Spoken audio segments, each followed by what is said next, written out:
guys. We are just about to start the podcast. Okay.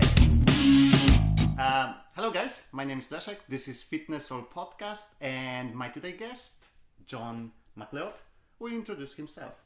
Hi there, guys. Hello, John. Yeah. My name is John Macleod. My company is Silent Wolf, and I am a personal trainer. I haven't always been a personal trainer, but I became a personal trainer about 2.5 years ago. Prior to that, I spent 33 years in construction, working as a chartered surveyor. I was involved in some big businesses, worked in major companies, ran a big business in 3,000 people working for us globally, and thoroughly enjoyed that. But then decided at the age of 41 to take up running.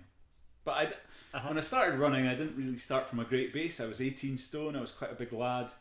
I hadn't done any running before, and I decided that I had to get fit. It was really a sort of life choice because I'd got myself into a place where I was very unfit, eating too much, probably having a few too many beers, and I decided that something had to change.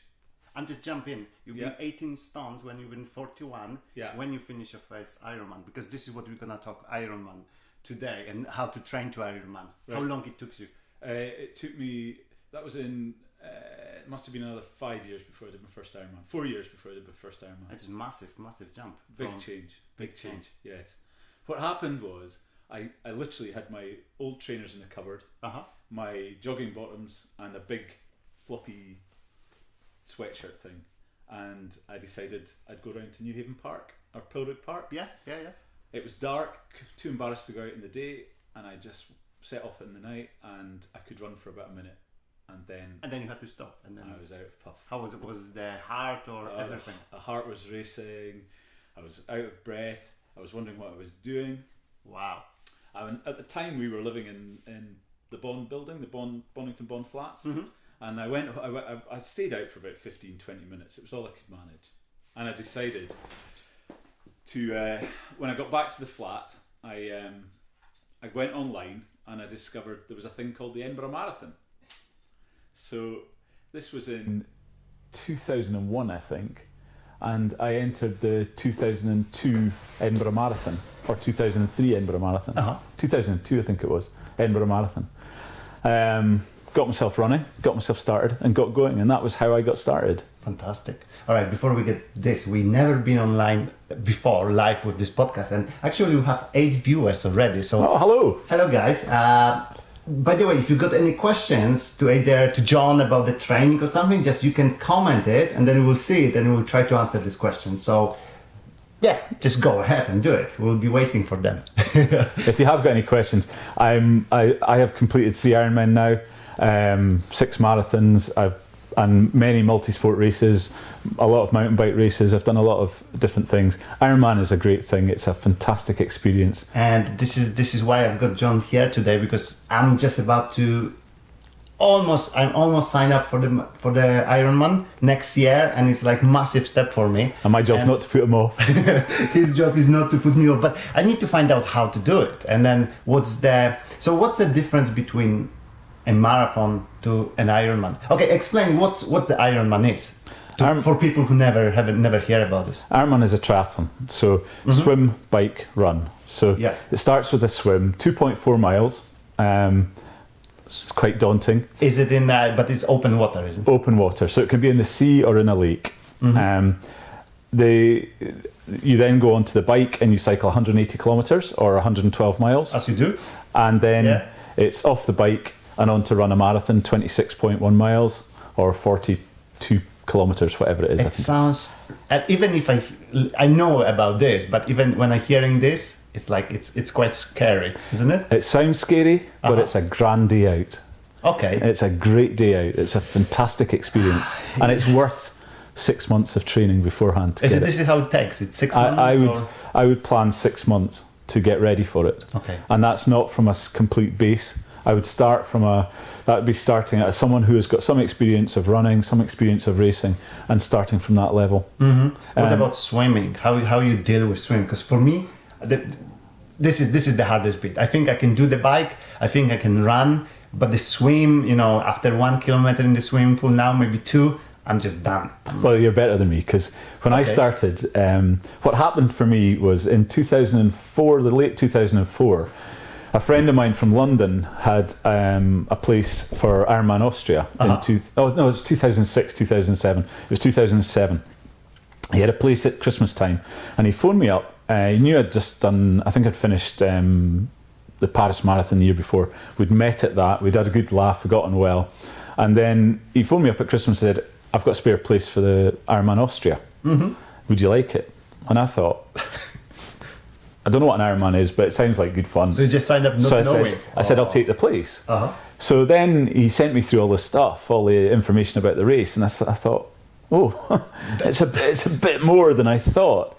And the first problem was I couldn't swim. You couldn't swim at all? I could do breaststroke up and down, but I could only swim 50 metres. And that's it? That was it. Wow. So okay, so I had a fairly low base point, so you're well ahead of me. Okay, then it's not that bad then. I'm worse. Oh my god, it's the fridge going. Keep saying, yeah. So the swim element you can learn. Couldn't swim, and also I didn't have a bike because all I'd been doing was running. So I borrowed my friend Andrew's 1980s Peugeot road bike and just got started with that. Started going out on the road and so you don't have to go for the fancy equipment, obviously. It's not about the bike. It's about what's up here and what's down here. That's fantastic. Okay, so it's to me, because when you see the guys going for the Ironman, you're seeing like amazing bikes, amazing physiques, but it's not about this, isn't it? It's just about going there and then doing this. I've beaten a lot of skinnier people than me. That's good. Can I ask you about your times? Have you managed to do this under 12 hours? Or? No. I'm over 12 hours. I'm middle to back of the pack. That would be it depends. What is the cutoff time for the Ironman? Some races are 17 hours and some other are 16. It depends on where it is. I think most of the European races are 17 hours, except for I think there's one or two that are 16. 16 hours of torture. Yeah. And every race is different. The hardest thing is actually getting to the start line fit.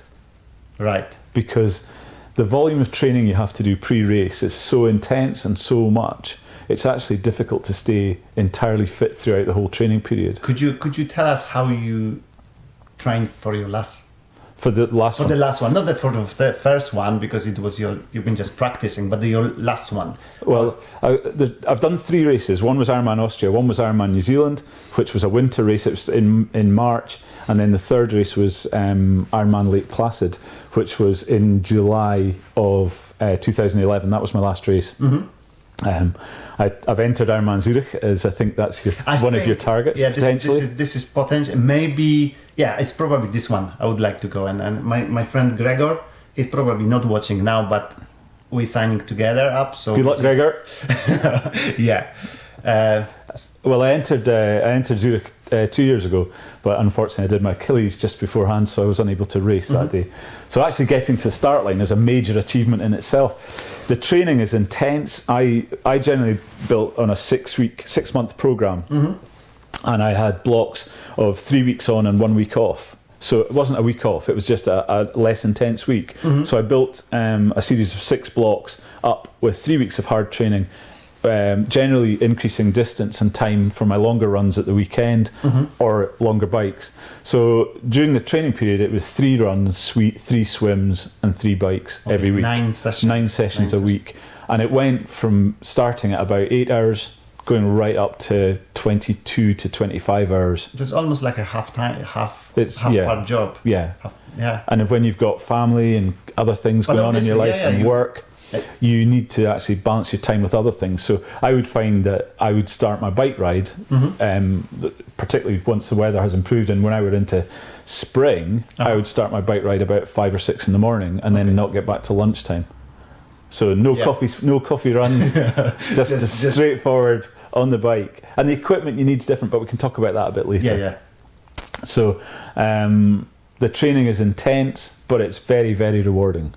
So how you manage, because you've got family. You've got kids. Yeah. Have you got kids? And you had the job at this time, or Yes. the full-time job? Yeah, full-time job. And you still managed to get this around, and then Yeah. The way I worked it was that I would train early in the morning for my during the week, or in the evenings when the summer months came. So in the winter, I was training in the gym in the morning, going for swimming, or doing some training on the treadmill, or the bikes I found more difficult. But the gyms were very good. I was a member down at Next Generation. They were excellent at letting me use their spin bike. Okay. So I could, for example, in New Zealand, I trained almost. It was the winter of 2010, that terrible winter where we had snow for months, and I couldn't move the car, I couldn't get out the drive, couldn't do anything.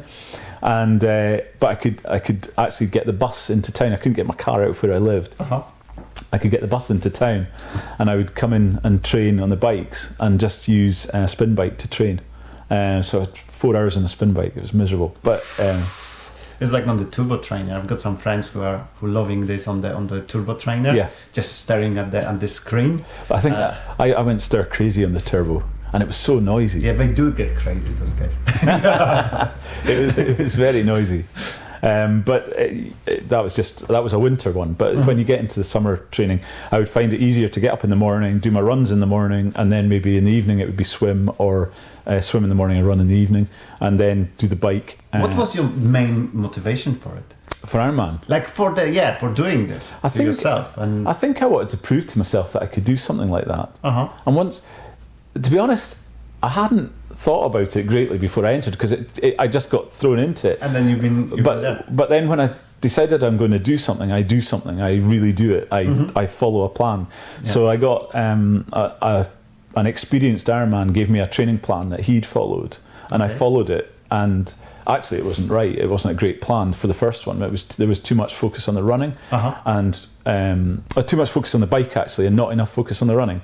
So his plan was all about biking, because he was a cyclist. So everything was together with the bike. Slightly geared towards the cycling element, and he didn't actually give me enough training on my legs. So when I got off the bike the first time, my legs were like jelly, and I didn't know where I was. This is what's happening, isn't it? I've been told by many people who've done it, like, you're getting after the bike, you think it's alright because you're sitting, you're cruising, you can have something to eat, and then you have to run, and this is where everything starts. Because, mind you, it's like full marathon in front of you again. Yes. Yeah. It's known as the Ironman Shuffle, the marathon, where you shuffle along. I think the training element is you have to build in brick sessions, so you have to build in run and bike sessions, and swim and run sessions. Swim and run sessions. So you build them in early, and you get used to coming out of the swimming pool and getting on with the run, getting on with the bike, or coming off the bike and running. And I would always have a brick session built into every week. Okay. And that would be one of my doubling up sessions.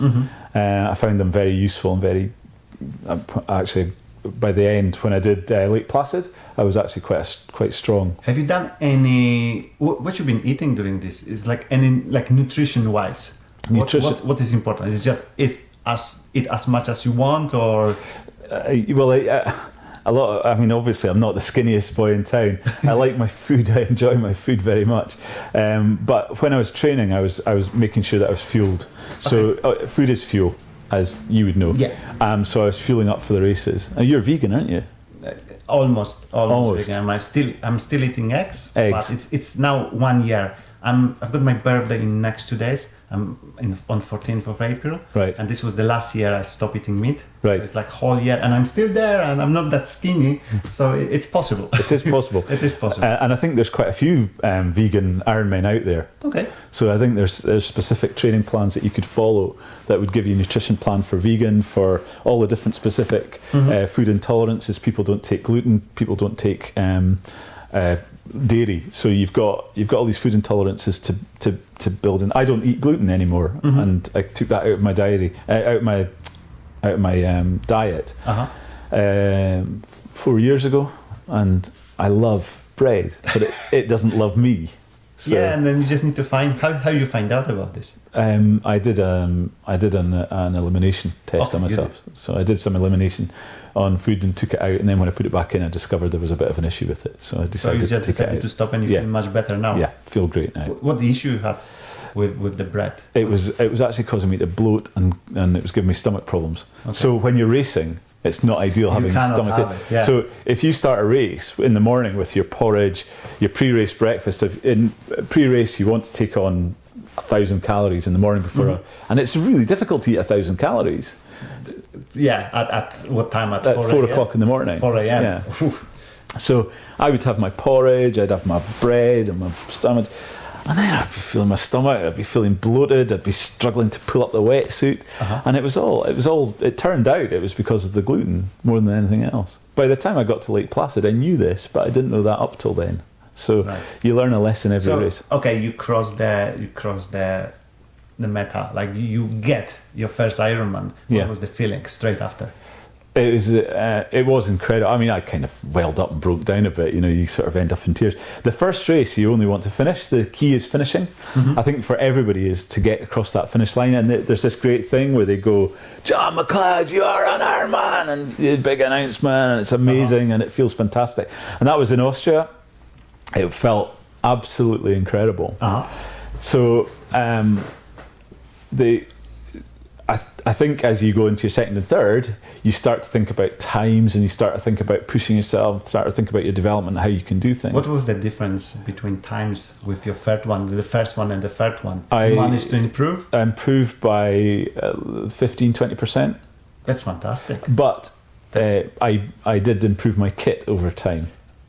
Okay, and then this is the kit, which is important after all. Yeah. I think every race has been different. Austria, I went to finish, so I used a heart rate monitor. I kept my heart rate down below. I tried to keep it below 140. I managed my heart the whole way around, and made sure I was going to finish. That was my priority. And in Austria, I was there with friends, and several didn't finish. We had one chap running towards me, eyes in the distance, didn't know where he was, got pulled off the race, spent 2 days in hospital after the race.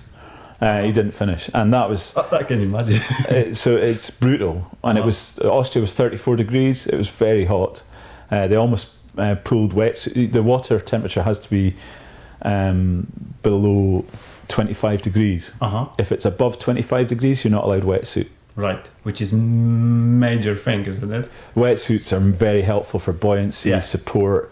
You can imagine my first race, big boy, quite big still, looking like sort of a great white whale. All they need to paint the white on the front and people would be scared. And then they ask you to take the wetsuit away. The poor soul that I had to zip up my wetsuit at the back spent about half an hour trying to get it to shut. But Austria was a good swim. Yeah, nice open, nice water. That you finish it up a canal, and 900 meters up a canal, which had weeds and boats and all sorts of things in it. That wasn't very nice. But when I got out the swim, I knew I'd finished the race, and that was a great feeling. New Zealand, I turned up to New Zealand. It was a winter race. I had bronchitis. I felt terrible, and it's what I was saying. It's getting to the start line. I raced from my hotel down to the start. I had my breakfast at 4, as you always do. Yeah. You get up early, you have your breakfast, but you don't sleep anyway, to be honest. You're so nervous. Sleep. No, you're so nervous the night before the race. You're wondering what's going to happen. Have you had any helpers? Was anyone there with you to help you? My wife has been there, but she in New Zealand, it's as much a job for the supporters as for the athlete. So when you go to support an Ironman, it's a terribly long day. Jana, don't listen to it. I will ask you to do this. Because it's just a long day of support. You're up at 4 with your colleague, your partner. You're then not getting to bed till when you finish the race.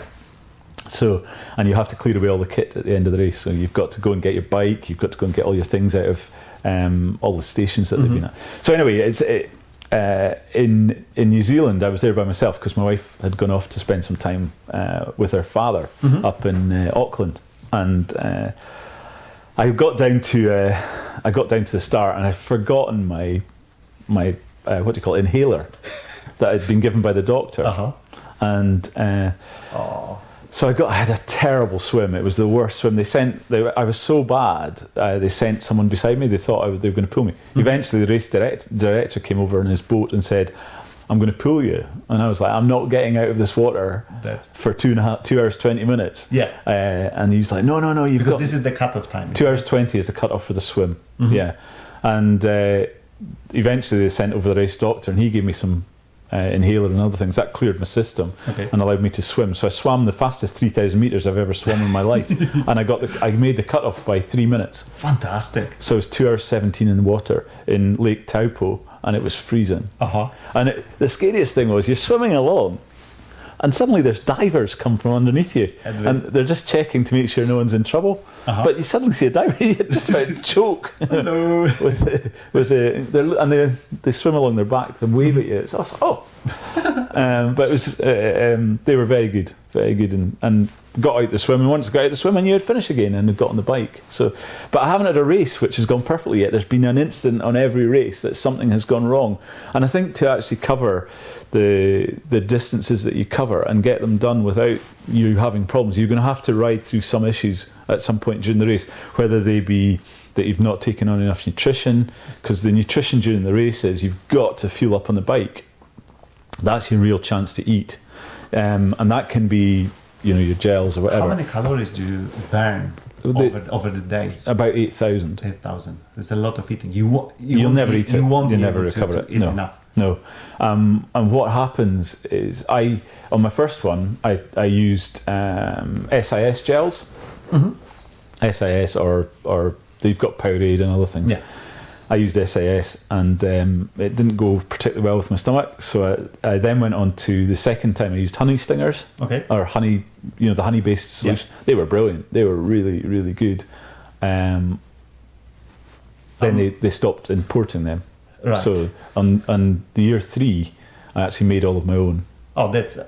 And put them on the bike. That's probably the best way. Yeah, and I had no problems on Lake Placid with that. So you can have stomach issues, particularly on a tri bike. You're actually in a position, you're folded over, so your whole stomach's compressed and folded the whole time, and so anything you put in there is getting you're feeling it. Yeah. So what was your nutrition? What you prepared? I think the race is a whole day. So you had like solid foods and some gels. I'd made up honey gels on my own. Okay. Which I just use honey, salt, and a bit and water and a few other things that I put in. And then I made them into wee gel canisters, and I put them on the bike. And I was able to put them in my drink, or just shoot them and take them. And I got food was using malt loaf, fruit loaf, things like that. I much prefer things you can eat rather than things you can't eat. And I used some natural energy bars as well. You know, things that are like what do they call them? Things you can buy in the shop. Something. You know, they're basically date-based nuts, lots of seeds, and we have the ultramarathoner here in the club, Lan, and she said she eats boiled potatoes over the race, and this works for her. I'm sure it does. Carbohydrate. Yeah. You're looking to replace the glycogen, aren't you? So you're fine with everything. Yeah, the boiled potatoes. If they're roasted, you'd be all right. But boiled, I know, it's a little bit harder. Anyway, look at that. We've got 15 people now watching us. We've got any questions? No, there's no questions. Come on, guys. Give us some questions. I'm going to ask a question. So imagine there is someone, let's say your personal training guy who's coming to you, and he is 18 stones. Yeah. And he wants to lose a little bit of weight and stuff. You're not pushing him straight to the Ironman, isn't it? What you do with him first? I would tell him to cut out processed food. That's very good. This is what we do here as well. So processed food completely. Yeah. Why it's so important? I think as a personal trainer you can make changes, but that's 20%, and what you eat is 80%. Yeah, is my belief. And I think this is the truth. So my focus is on eating natural foods. Anything no processed food, no pastas, no nothing that's artificial, nothing you can buy in a packet. If you can, but lots of good vegetables, lots of in-season stock. So you're looking at whatever you can buy in really good marketplaces. You went down to Edinburgh Marketplace last week. I saw your podcast. Yeah, very good. And it's stuff like that. That's a good quality food. So this is your base, basically. And so that's what that's my first advice to anybody training. And then you have to establish what they're capable of. So you don't have to have any diet, isn't it? Because I'm not really fond of giving someone a book. This is the book you need to follow. Basically, those stuff you said, it's just enough. Yeah. Just eating healthy and clean and not eating anything processed and you're fine. Yeah.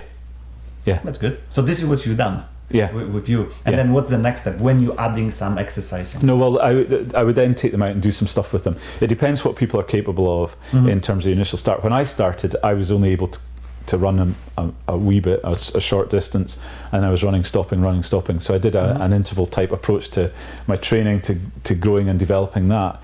That was a run. That was just purely running. If I was in the gym work, I'd be getting to look at working some compound muscle. Like, simple things like some easy, probably start with split squats, something like that. Nice, easy moves, start teaching them some lunges. It's all about form in the gym rather than quantity, volume, number, anything like that. Get the form right, don't injure yourself, and you'll get on the road to recovering quickly. And the people that come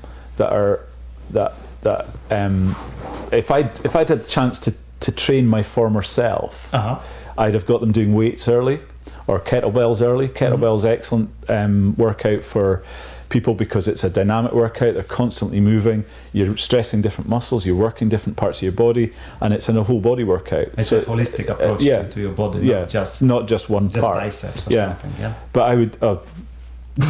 Bicep curl? You don't like it? Don't bite like that. Don't do bicep curls. Don't do tricep dips. No need for that. Pointless. They have a point if you're a bodybuilder. Yeah, and that's it. We discussed about it before, and it's a long. It's there for the next one. Yes, it is for the next podcast. For someone who's wanting to do some running, I would get them out running and get them building up a plan on a run plan. For someone who's wanting to do cycling, I would get them out on their bike and teach them the skills of how to cycle, and try and get them working on how to use the gears, how to get the best efficiency out of the bike.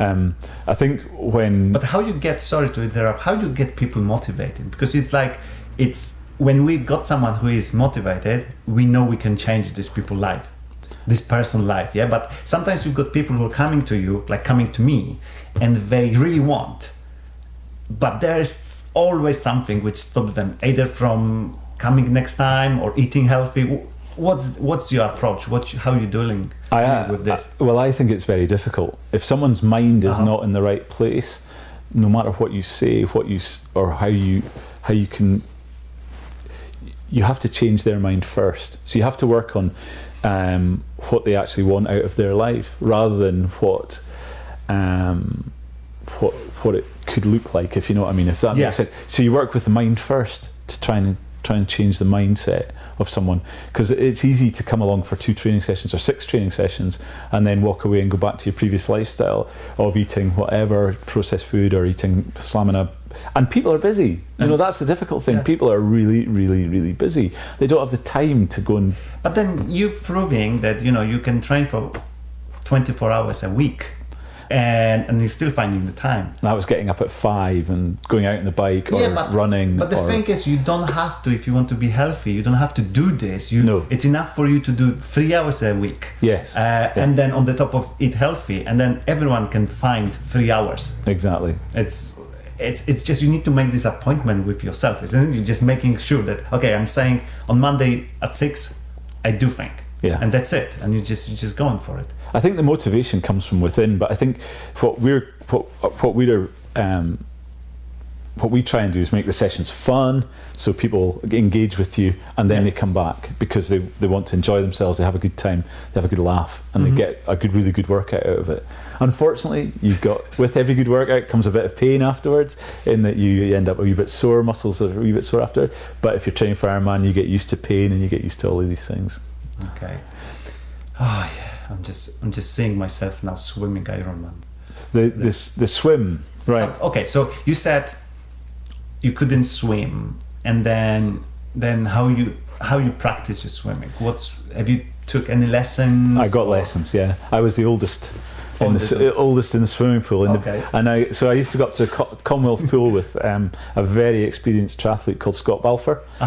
Scott is with Edinburgh Triathletes, very good guy, knows everything. He's been to the Kona World Championships 10 times. He's mid 60-year-old now, but he's a fantastic athlete. He's run sub 3 hour marathons. He's done it, and I trusted him. And he taught me brilliantly, really well. But I'm still a terrible swimmer. My technique's awful. I drag myself through the water. It's funny. I can watch videos of myself and say, "Oh, don't do that," and I do it again, and my hands go in the wrong place, and this hand loops over my head, and this one goes out, and the technique's not great. So I then went and did a thing called Total Immersion (TI). I did a weekend of TI with Jai Evans, and that was excellent.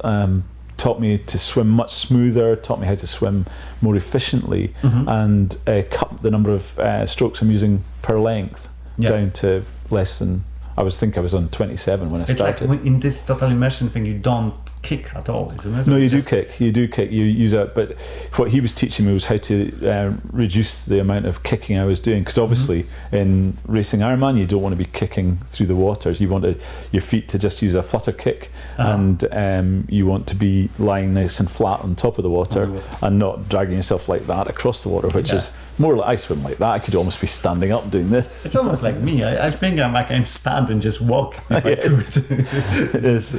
So when I did New Zealand, I started in the pack, and suddenly you would have 40 swimmers going right over the top of you. How many people start in the same time? Well, they're changing it. When I did Austria, it was 2,200 people in 2 starts, so it would be about 1,100 on either side, and you just went off in a. That's massive. How long the start was? It was like 100, 200 meters or something? It must have been about that, because there was 2,000 people in the race, and we were probably 20 deep to go in. And now I stood at the back and waited, but when I got in, I was in what we call the washing machine. And you've got people swimming over you, isn't it? You have people swimming over you, people grab your leg, because they don't want to be kicked. If they're coming in behind you, they'll grab your leg, push you to one side, and then come over the top of you. And it wasn't pleasant. So when I got to Lake Placid, I realised I didn't want any part of that, so I just let everyone swim off, and I swam at the back, and I passed 400 or 500 people on my swim element just by letting everyone go. But I didn't get kicked, I didn't get punched, I didn't get into the melee. Not getting involved in this thing. But if you're an experienced open water swimmer, people tell me it's great fun. They love the experience of swimming in the crowd. Also, you can draft. Swimming, you can draft. And this is huge, isn't it? Yeah, it makes a big difference. They're saying it's like 30%. Yeah. You can save 30% of easily. your energy. Yeah. And it's the only time you can draft. You cannot draft on the bike. Yeah, you can't draft on the bike. You've got to stay within a 7-meter distance it's like on the bike. Triathlon. Yeah. Although they're talking about changing it. Really? They were a couple of years ago. I don't know if some of the triathlons have changed into more. Some of the triathlons now you can draft. You can actually draft. It's when you go into, you can see what's there. So the swim element, I think for. Someone was asking me a couple of weeks ago what they would do. They weren't a particularly strong swimmer, and I was saying I would let everyone start. I'd just give them a minute and then get into your swim, because there's a thing. The water's cold. It can hit your face. You can panic. You can, even though you're experienced, you've done it hundreds of times. You're suddenly on race day. You're nervous. Your breath's going. You just want to find a pattern where you're getting to your stroke, and your stroke is your normal stroke, and you can find that quickly. And once you get going, you'll pass people, but you can pick your line. Whereas if you're in the midst of it and people are going over the top, you're just trying to get a breath more than anything else. And you see so many people doing breaststroke after 50 yards because they've panicked, and they want to just come down. And also there's. Every Ironman has a number of first timers, and the first timers are the ones that tend to be the ones that are really enthusiastic about getting out and getting the fastest swim time, and then they're the guys that panic because they're not used to the numbers of people round about them. But the other thing that's happening now is the swims are going off in age groups. So the swim. My friend did Austria last year. He went off in an age group of whatever it was, and he was in a group of maybe 100 or 200 swimmers. It would be easier. So there was more space to actually get into the swim, get used to it, and get going. But the swim's the smallest element. It's a short element. You're out. The fast swimmers are out in 50, 55 minutes. you've got 2 hours 20, but once you're out the water, you've then got to there's usually a distance that you've got to get your legs moving. So you come out the water, and then they strip your Ironman, they strip your wetsuit straight away. You've got the helpers. There's helpers all around, so you'll just go and find one. They'll strip your wetsuit, and then, or you take it halfway. You'll find a wetsuit stripper. They'll pull it off for you. You try and avoid getting cramp. I got cramp in Austria first before I even got on the bike. I had cramp in my calf, and then you are off and running and up to get your bike. Take your time in transition. Make sure your bike's set. Pre-race, you'll have pumped the tyres. You'll have checked everything. You'll have made sure that the bike's okay. The bike choice is really important for different courses. So if you're on a flat, fast course, you can pick a proper TT bike. If you're doing something like Wales, maybe you choose a regular bike. Wales is a very hilly, difficult technical course. But on the faster ones, you would want a time trial bike with proper bars and all set up the way you're going to use it, because the idea behind them is you're using slightly different muscle groups to the ones you're going to use running. So you can use your quads more than your hamstrings. Yeah. So you then push on and you're able to bike faster. But I've twice used a road bike in Austria and New Zealand. I used my road bike, and then in Lake Placid I bought a time trial bike, and I was 35 minutes quicker on the split. Okay. But there was 1,600 meters of climbing. Which was the second most climbing I'd done. So it makes a massive difference to have the right equipment for the job. Yeah, the bike is now the Scottish champion because of the 50 plus, because the guy that I lent it to and eventually bought it off me won the Scottish championships, the long distance championships. Argon 18, great bike. So your equipment is really important. And as I said, every race, the swim went wrong in New Zealand. In Austria, I was just trying to finish, so I was just pootering around. I was quite happy. I didn't have a problem. I came off the bike in Lake Placid. It was probably 30 degrees. It had been a very warm day. I took my shoes off, and both my feet the socks were covered in blood. And I couldn't work out what had happened. And I peeled off my socks and realised that I'd massive blisters that had burst on the bottom of my feet. So I ended up hobbling a 5-hour marathon, which was miserable. But that's another experience. You have to finish. Are you planning to do another one? My wife's not. But maybe. Yeah, but I can see this spark in your eyes. They're a great thing. They're a great race. They're the community that you meet and the people that you meet at these races are fantastic. They're always helpful. They're always willing to give advice. They're always willing to share their experience, and they'll tell you about the race, the course that you're about to do. They'll give you advice on the course, and then at the end of the race, no one really talks about time. They talk about finishing. You talk about the experience. You talk about the race. Did it go to plan? Yeah. Did you enjoy it? Whatever. And in New Zealand, I was actually staying above these two lads, and who took great pleasure in laughing at my bike. They were both on proper, really good time trial bikes, and I was on a Trek, which was a good Trek bike, but it was fine. And when we finished, we all came round. I bumped into them after the race, and we were chatting away about what our race had been like. And the next day is they have a winners' party or a celebration party where they give out the prizes and everything else, and it was great.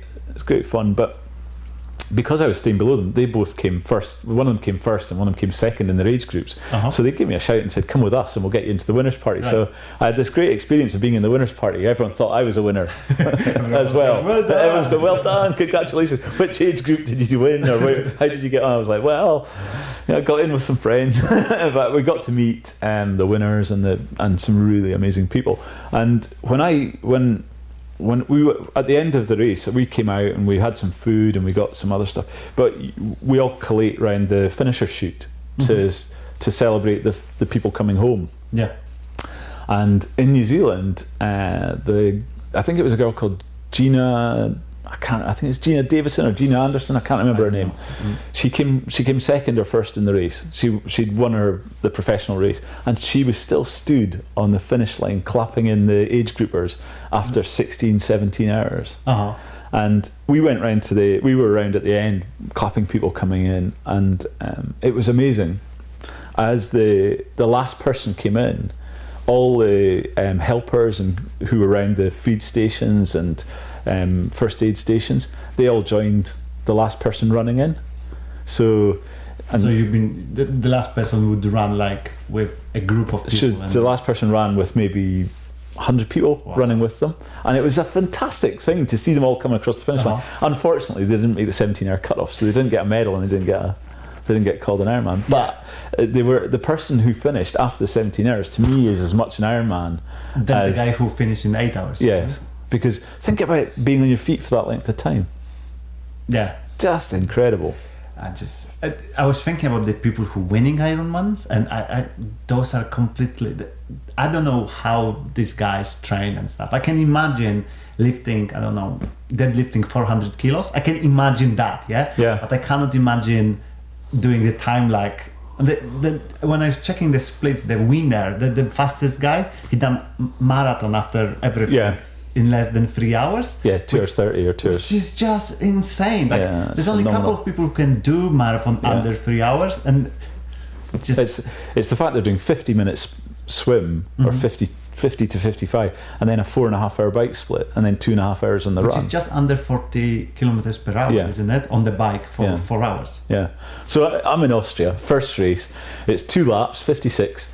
We've gone up Rupertsberg, the big hill. I'm coming down. I'm coming back into the village on my bike, happy as could be. Beautiful day, sun's shining, thinking this is great. Cycling along, and I hear this noise coming from behind me, and it's this. And this guy, and it was the winner, came past me just before I was about to go off and do my second 56 miles. He was already 56 miles ahead of me. Wow. Yeah. And I just heard his bike coming. He just went by me like a knife through butter, disappeared into the distance, and that was me. I was like, oh.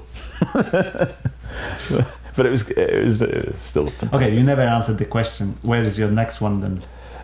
If I'd entered Zurich 2 years ago and my Achilles went, and so I had to pull out about 2 weeks before the race.